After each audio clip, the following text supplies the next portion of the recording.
This is Shaun Sport in podcast form. Time to catch up with our good friend Stevie Butler, writes all the fantastic articles for the West Australian. Come on in, Stephen! Yes, g'day dudes, how are we? Nice, We're Steve. wonderful. Good dude. We're wonderful. How's your weekend, Stephen? Oh, not too bad. We're just preparing. Son and heir, he's having his year 6 camp starting today down at Woodman Point, so Oh, Yeah. you haven't gone too Fleet- far from fleet- home then. fleeing the nest for the first time. Yeah, my younger son had a camp. He finished on Friday. Yeah, he was absolutely ruined at the end of it, which is good news. Yeah, A lot but of camps walking. these days are too soft. Back in the day, we'd get dropped out bush with strangers for a week. Sean, was this the camp where they have to sit in a tent for 15 hours on their own and reflect? Was it that one? Yeah, 100%. No. That Like, I cracks had to me go up. with That's that, so mate. funny. He goes, I had to get up. I was just so bored at some stage. I walked off into the bushes just to try to Yeah. get a walk, and they weren't supposed to. No. And he said, and then I saw this massive snake, so I was quickly back in the bush. But that'll be good fun, Steve. When those strangers dropped you out, Nathan, did you see a massive snake as well? That resulted in us. Well, they weren't strange. Well, they were strangers. We were taken out to a place called Balaki Rock, and then I think it was like one teacher with all the students, and then we're out there with some Aboriginal elders, which is amazing because we had to forage for food and eat witchetty grubs and all that sort of stuff. But the most horrific thing, Steve, was being on the bus, and then one of the elders see a kangaroo, and they go, "Oh, let's get it."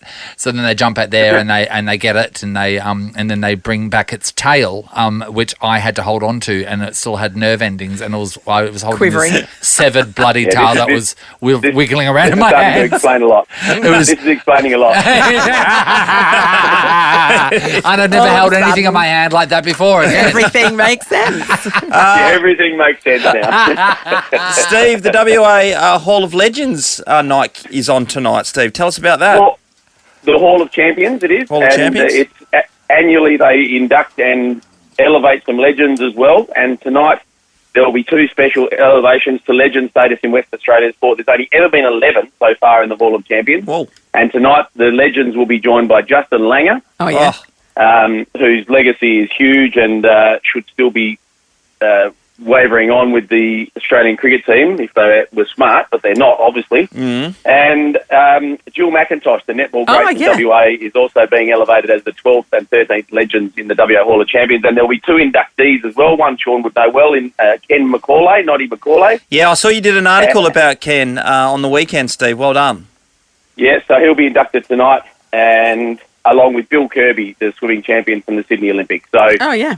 it'll be a glittering night, and I'm sure people would understand that those 4 will be very deserving. So funny, I was talking about my boys follow Bill's son on YouTube. So, and I said, did you know that Bill, his dad is an Olympian Yeah. and he's got to swim schools? And they go, oh, yeah, but you should see him on YouTube. What does he do on YouTube? He's just got surf videos and he stays at Okay. Nalu all the time and, Right. Oh, just and living lives the his dream. life. Yeah.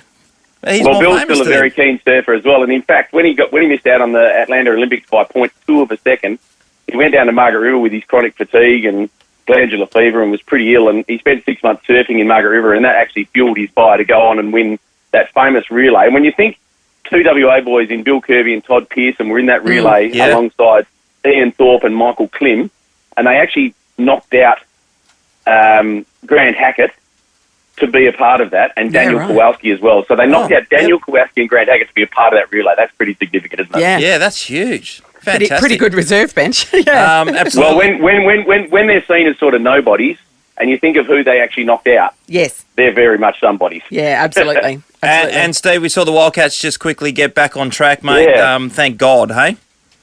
Well, it's a bit disappointing. And look, Brady Marnick starred, and he's going to have those ups and downs as a fresh sort of professional player out of college. But look, he can play. They've just got to put more faith in him, I think, and make more plays for him. But at the same time, I haven't seen much Wildcats basketball that we're used to so far this year. It's been soft. They're letting teams go to the layups really easily without putting body on them.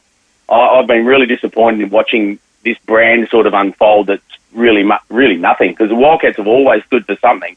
Yes. And I haven't seen them stand for much so far this year. Well, And it's defensive time they, intensity drew has the line always in the been their sand. trademark, and it's just not there. I would have had the mouth guards in and Damien Martin at training first thing this morning. Yeah, right. Good I would have done if I was coach. No, I agree wholeheartedly with that. Yeah, our mouth guards are in all morning. Yeah. Yeah, well, they'd need to be with Nat there. She can get a bit feisty. Yeah, She that's can. right. You know, throw a few punches. And will. Steve, And will. hey, good luck with the camp with the younger son this year. Sorry, this year. Yes, this week, mate. And we'll catch up with you. No, it should be fun. Bit of quietness in the house. I'm looking forward to it. Good on you, buddy. enjoy. Thanks, for Steve. your time, Steve. Have a great week. Sean Sport in podcast form. Over to the Cricket World Cup, and we saw that the Netherlands were too good for South Africa. Massive upset. And it means that our mate Cambo has done an amazing job with the Netherlands team, winning their last 2 World Cup games, and all of them upsets. And that's his tenure that's finished now too. Yeah. So he's How fantastic. I'm really happy for him. Yeah. He's had such an amazing career since leaving here, as most people do. That's so true. But because I would never, ever put cricket next to the Netherlands. No. Well, they're very much an emerging nation. So yeah. that's... And Cambo told me last week that he reckons South Africa were going to go all the way because they were not a week anymore. ago they were the form team, and then his mum bumped them out. It's amazing. Well, that cost him being in the semi-finals. Yes. So Cambo, well done, and clearly he can coach. Yeah. Clearly. Yes. Yeah. For everybody to see. Yep. Perth Wildcats. They bucked good. their 5-game losing streak thanks to Brady Manick, who got on the boards finally. Well, we've been calling for his head, so he's 25 definitely points. Yeah, he stood up. It was great to see. Yeah, it was. They played some defence for once, so that was good. And isn't Bryce that wasn't the weird? main man until after half-time. Like, he'd barely scored a point in the first half. How can you not play defence when the whole crowd is going, Defence! It's like, how does that slip your mind? I agree.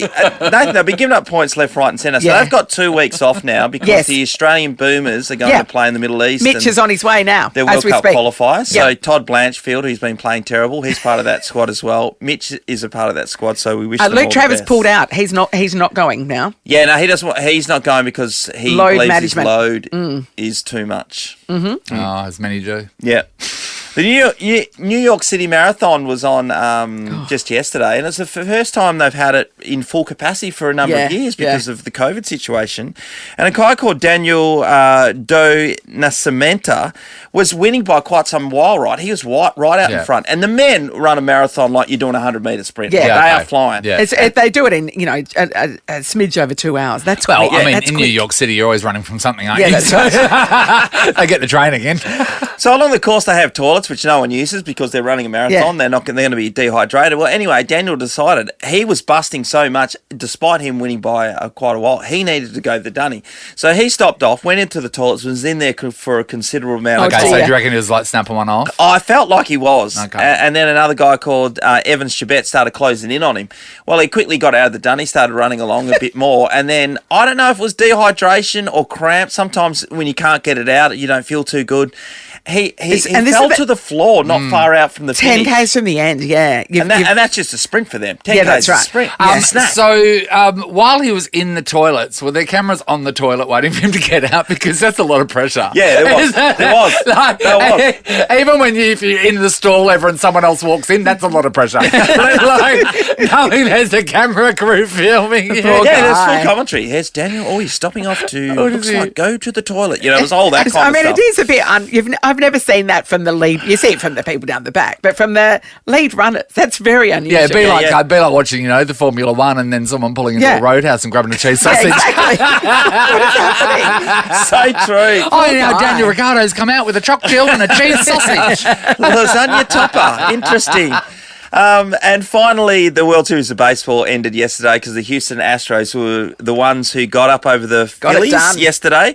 And the great thing about it was the fact that Dusty Baker is the most winning coach in the history of the Major League Baseball and had not won a world title. So he'd won as a coach, Wow. leading his team, nearly 2,100 victories. So Wow. 2,900 But no World something along Series. those. No World Series. He is 73 years of age. Oh, can he have a rest now? Well, and when I think about, life in general in Australia, Yeah. when you get to a certain amount of time, people go, oh, that's it. You're no longer qualified, even though you're overqualified Yes. to have a managerial job, Yep. to any high-flying job. I know what you're saying. He has been coaching for the last 15 years at an age, like high 50s, where all that period as being the number one coach. We the are world. in a society where they discount age and Yeah, for experience too much. Yep. Suddenly, you hit retirement age and there's whispers, oh, you think you're Yes. going to be retiring Yeah. soon and all Like that I've still sort of got stuff. so much to offer. Yeah, that happened with my mum. Like Yeah. when my mum was happily working, and then around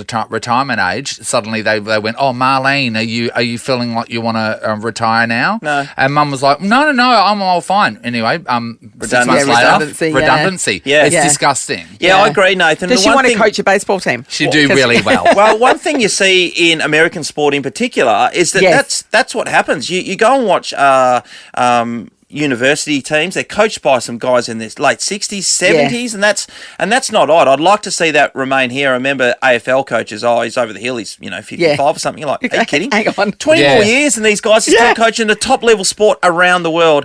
And I guess lastly, to add on to that, which we had in the news earlier on, so Mattress Mac, as we know, is a mad punter over the US. Yeah. If you follow him, he owns a furniture store in the US, or many furniture stores. So he likes to have massive bets. So he had multiple bets starting. His first bet was $10 million to win $30 million at 3-1. Then he kept adding to it because he's a Houston Astros fan. He walked away with $75 million US. It's 115 million Australian dollars. How much did he outlay to get that? 10 million. Is that from the it was original 10 million? No, Yeah. 10 million was his first bet. Then he added millions along the way. Yeah, because So- he'd won millions. Yeah. So he rolled absolutely. it over. Yeah. So the thing is, they're saying that a lot of that money he doesn't normally, it just doesn't go into his bank account because he offers promotions along the way where he tips it that winnings back Yeah, into. so the basically- store. he gives- everybody gets a free mattress if he. Well, it's whatever you spend in store, you get that. Double. That double. So Yeah. if you buy a $3,000 couch, you get something else worth $3,000. Yeah. It's amazing. Yeah. Yeah. Not bad. I mean, have we seen his furniture? Is it any good? I don't know, but I didn't expect him to be 100 years old. I Like he's feel right like up it's there. probably isn't he? like a Super A-Mark. Yeah. I mean, it has love its place. Super A. Which it has its place. It's great stuff. Shaun Sport is a Nova podcast. For more great comedy shows like this, head to novapodcast.com.au.